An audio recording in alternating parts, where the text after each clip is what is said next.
কারোর সাথে প্রতারণা করা যাবে না। রাসূল সাল্লাল্লাহু আলাইহি সাল্লাম সালাত শেষ করে বাজারে গেলেন।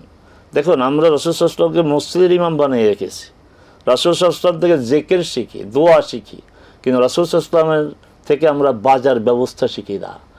সালাত আদায় করে তিনি বাজারে গেলেন বাজার পর্যবেক্ষণ করার জন্য।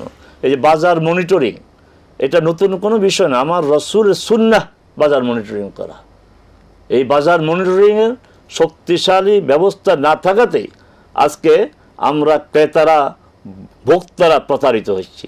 রাসূল সাল্লাল্লাহু আলাইহি ওয়াসাল্লাম দেখলেন যে খাদ্য দ্রব্যের স্তূপ, কেউ বলছেন গম, কেউ বলছেন জব, ওটা আমাদের বিবেচনা। তিনি হাত দিলেন, দেখলেন যে ভেজা বের হচ্ছে। বললো বিষয়টা কি? বলে ইয়া রাসূলুল্লাহ, কিছুক্ষণ আগে বৃষ্টি হয়েছে, আপনি জানেন, এখন রৌদ্রে উপরের অংশ শুকিয়ে গেছে, ভিতরটা এখনো ভেজা। রাসূল সাল্লাল্লাহু আলাইহি ওয়াসাল্লাম না, তুমি কতক্ষণ পর পর এটা ভিতরেরটা বাইরে বের।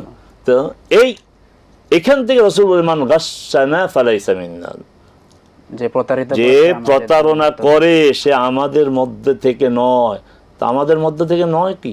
রাসূল সাল্লাল্লাহু আলাইহি সাল্লাম মুসলিম, সাহাবে কেরাম মুসলিম, এটা মুসলিম জামা। তা আমাদের মধ্যে থেকে নয় কি? ভয়াবহ কথা না? অথচ এই কাজগুলি এখন হচ্ছে। তো প্রতারণা করা যাবে না।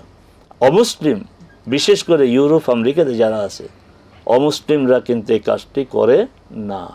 অমুসলিমরা কোনো দ্রব্যের ব্যাপারে তারা মানুষকে প্রতারণা করে না। তারা সেখানে কোনটা 1 নম্বর 2 নম্বর দাম ঠিক করে দেওয়া আছে।